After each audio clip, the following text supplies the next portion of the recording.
Hari ni saya dengan kawan saya Haji, kita orang piknik dan mandi-mandi dekat Sungai Tekali di Ulu Langat.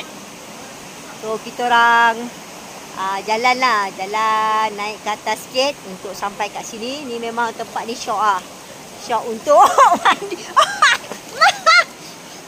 Habis basah.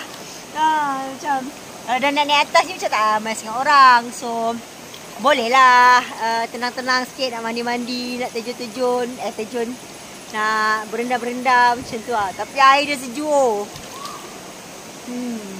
Air dia sejuk. Kat Sungai Tekali bayar RM2. Kemudahan tandas. Tapi air sungai, so nak kencing, tandas natural ada.